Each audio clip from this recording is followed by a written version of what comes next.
árbol de decisiones y cómo vamos a elaborarlo. En el caso de la medicina, nosotros tenemos o poseemos diferentes tipos o fuentes de información para poder tomar decisiones. Los primeros de ellos son los estudios individuales, que por lo regular parten de artículos originales. Después, la sinopsis de estudios, que pueden ser revisiones críticas de estudios individuales o comentarios de los mismos. Luego, otros procesos que son síntesis, que son procesos de síntesis como las revisiones sistemáticas y los metaanálisis. También de esos mismos se puede hacer una sinopsis de la síntesis, que serían revisiones críticas a revisiones sistemáticas y metaanálisis. También tenemos los sumarios, que son las guías de práctica clínica basada en evidencias, que por lo regular están en formato de texto electrónico, y a partir de esto se pueden desarrollar tanto algoritmos como diagramas de decisiones, uno de ellos el árbol de decisiones. Y de una forma muy avanzada y tal vez de utilidad más restringida están los sistemas informáticos de apoyo a la toma de decisiones o sistemas de apoyo a las decisiones clínicas. Entonces, ¿qué es un árbol de decisiones? Un árbol de decisiones es una herramienta gráfica que es muy popular para realizar el análisis de las decisiones. De hecho, como les comentábamos, este es una herramienta que se utilizó a partir del área de administración para evaluar el riesgo de determinadas decisiones dentro de una organización, pero se trasladó al área de la medicina. ¿Cuáles son los pasos básicos para elaborarlo? Bueno, primero se define el problema. ¿Qué es el proceso de motivo de consulta y motivo de atención de nuestro paciente?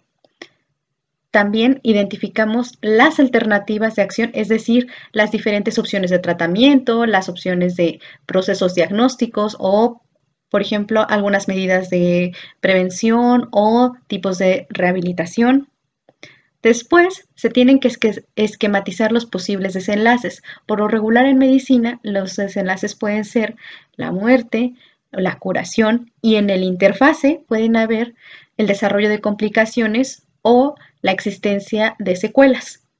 Después, a cada uno de estos desenlaces tenemos que identificar cuáles son las probabilidades de que sucedan. Luego le asignamos su utilidad, que tanto el paciente prefiere que pase una u otro desenlace. Después, a partir de la probabilidad y la utilidad multiplicados, se calcula el valor esperado y con la sumatoria de los valores esperados se tiene el cálculo de la utilidad esperada. Ya por último, cuando tenemos las utilidades esperadas de cada una de las opciones o alternativas de acción, hacemos un análisis de sensibilidad donde, conjuntando el juicio de la persona, es decir, del paciente, más la experiencia y conocimientos y el razonamiento del médico, en conjunto tomamos la decisión de cuál sería la opción o la alternativa que elegiríamos. Vamos a realizar un ejemplo. En este caso tenemos a Julián, un hombre de 35 años, que llega al servicio de urgencias por presentar dolor en hipocondrio derecho posterior a la ingesta de alimentos con alto contenido de grasas. En el interrogatorio refiere que desde hace 2 semanas presentó cuadros similares de dolor que disminuían con la ingesta de antiespasmódicos o al reducir el consumo de grasas. A la exploración física, Julián sintió dolor localizado con la palpación del hipocondrio derecho. Se observaron conjuntivas ictéricas. Se realiza un ultrasonido y se detecta colecistitis y colelitiasis aguda. Por tal razón, Julián requerirá una colecistectomía y es referido con el Servicio de Cirugía General del hospital. Los cirujanos están evaluando qué abordaje es el mejor, cirugía abierta o laparoscópica. Estos procedimientos tienen diferentes desenlaces, pero Julián le tiene miedo a la cirugía abierta por sus riesgos y preferiría no tener cicatrices porque se dedica al fisicoculturismo. Entonces, el primer paso, como mencionamos, fue la identificación del problema. En este caso, tenemos a Julián, un hombre de 35 años con colecistitis y colelitiasis aguda, que debe de realizarse una colecistectomía, pero tenemos 2 alternativas de acción. La primera de ellas es de que se haga una colecistectomía laparoscópica y por otra parte podemos hacer una colecistectomía abierta. Ahora bien, ¿de dónde sacamos la información para tomar esta decisión? Bueno, en este ejemplo les ponemos lo que es la pirámide de la evidencia, que va desde los estudios observacionales y los estudios experimentales. Hay un proceso que se denomina revisión sistemática. Este parte tanto de ensayos clínicos controlados, estudios de cohorte, casos y controles o estudios transversales.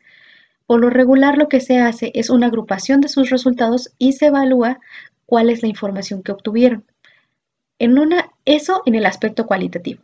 Pero ahora, ¿cómo trasladamos la información de una revisión sistemática a una variante cuantitativa? Pues ahí tenemos a los metaanálisis, que nos permite reunir y comparar diferentes estudios que tengan pacientes con características muy similares.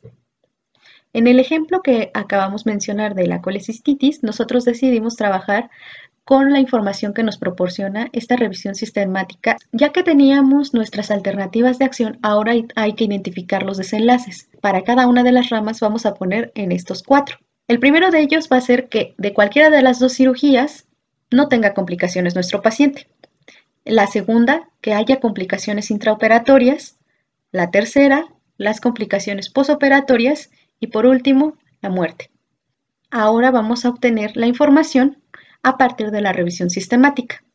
Estas tablas están dentro del mismo documento de la revisión sistemática y hacen una comparación de las diferentes complicaciones que se pueden presentar y su frecuencia, qué tanto se presentaron en cada una de las 2 variantes. Aquí estamos hablando de un estudio que suman en total 1.165 pacientes que se sometieron a la cirugía laparoscópica y 1.173 que estuvieron en la cirugía abierta. De esta información, también al momento de quererlo agrupar para que correspondan a las opciones o desenlaces que estábamos calculando, vamos a tener que, en el caso de las complicaciones intraoperatorias, vamos a conjuntar tanto las intraoperatorias como perforación, sangrado y otras, junto con la lesión del conducto biliar. Dentro de las complicaciones posoperatorias vamos a conjuntar las menores y las severas o graves. Y por último, para poder hacer el cálculo de la mortalidad, vamos a considerar el total de pacientes incluidos en los estudios o en toda la revisión sistemática. Y ahí también encontramos dentro de la documentación que solamente se presentó una muerte en el caso de colecistectomía abierta. Ahora lo que nos queda es pasar esa información a esta tabla para poder tener un mejor esquema mental de la información. Bueno, como ya mencionábamos, en las intraoperatorias íbamos a incluir intraoperatorias y las lesiones de conducto biliar, posoperatorias menores y severas, sin complicaciones, vamos a tener un 100% y le vamos a restar las posoperatorias, las intraoperatorias, la mortalidad y también vamos a calcular las probabilidades de que muera un paciente al ser operado en la colecistectomía laparoscópica o en la abierta. Vamos a empezar con el cálculo de las intraoperatorias. En este caso, para las que son de laparoscopía, vamos a tener que sumar los porcentajes, en este caso 0.9 y 0.2, y en total nos daría 1.1%, que es este. Posterior a eso, tendríamos las de la colecistectomía abierta, que sería 0.1 y 0.2, y nos da un total de 0.3%. Luego vamos a trabajar lo mismo con las posoperatorias. En las posoperatorias menores y severas, para la laparoscopía obtenemos un total de 4.3%, mientras que para la cirugía abierta obtenemos un 9.9%. Luego, ¿cómo vamos a calcular la mortalidad para el caso de la laparoscopía? Bueno, como ya les habíamos comentado, en esta situación tenemos que del estudio solamente se presentó una muerte en el grupo de pacientes que estuvieron en colecistectomía abierta. De ahí, por ejemplo, vamos a primero calcular la de la laparoscópica. No hubo muertes en la laparoscópica, por lo tanto, se tiene una probabilidad del 0%, y en el caso de la abierta tenemos una probabilidad de 0.085%.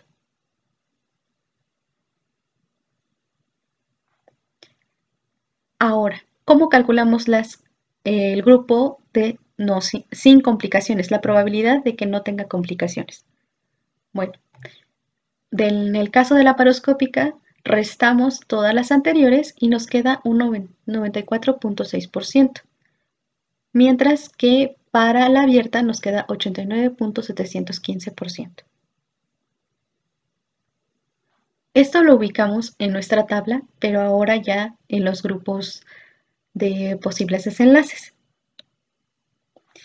Cabe acordar que la probabilidad puede tener diferentes formas de representación, que puede ir en porcentajes como lo tenemos hasta ahorita, que va del 0 al 100, en la forma de fracciones o en decimales. El 0 va a ser aquellos eventos que son imposible de que pasen, no hay probabilidad de que pasen, mientras que en el 100% estamos seguros o con la certeza de que van a suceder.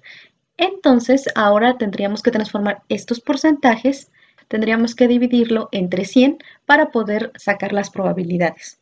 Y así nos quedaría nuestra tabla, una vez que ya dividimos entre 100 todas nuestras cifras.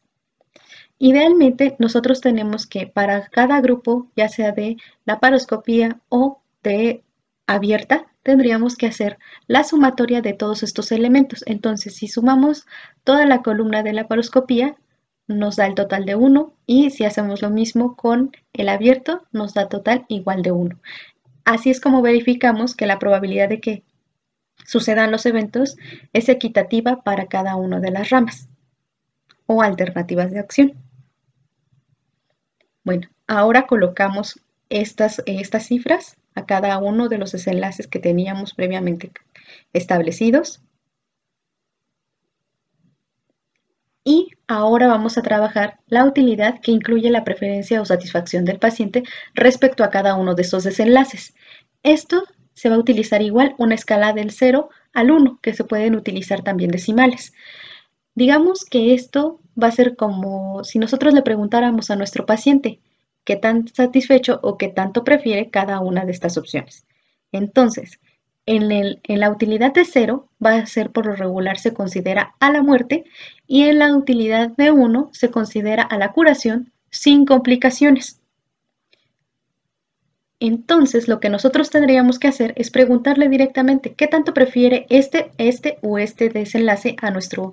Vamos a suponer que aquí a nuestro paciente por default nos va a decir que él no prefiere la colecistectomía abierta. Entonces, los puntajes que le va a dar a la colecistectomía abierta van a ser menores que la colecistectomía laparoscópica. En las utilidades, vamos a suponer que de laparoscópica sin complicaciones, él le dio un puntaje de 0.9. Para la de intraoperatorias 0.7, 0.6 posoperatorias, muerte 0. En el caso de la abierta 0.8 sin complicaciones, intraoperatorias 0.6, posoperatorias 0.5 y muerte 0. Procedemos al cálculo de probabilidad con utilidad para sacar el valor estimado o esperado y obtenemos los siguientes resultados.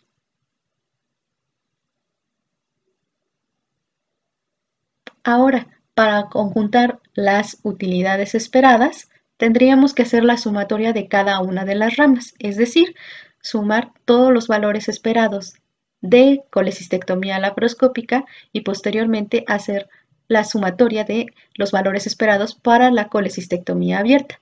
Los englobamos así y los resultados o utilidades esperadas van a ser para el primer grupo 0.8849 y para el segundo grupo 0.7690. Aquí, por lo regular, siempre en el análisis de sensibilidad vamos a elegir aquel valor o aquella rama que obtenga el valor más alto.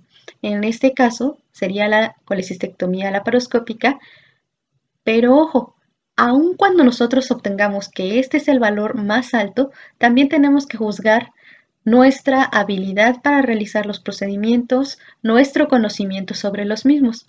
Como poníamos ejemplo en la clase, probablemente un médico al inicio de los años 80, cuando todavía no estaba tan difundida la laparoscopía y que no se contaba con tanta tecnología, hubiese preferido mejor realizar una colecistectomía abierta. Pero ahora que ya la tecnología está tan avanzada, probablemente el médico ni siquiera opte por la laparoscópica, decida mejor una cirugía robótica o una que es por orificios naturales. Pero en este ejemplo, el médico decidió por la colecistectomía laparoscópica después de considerar también las preferencias del paciente.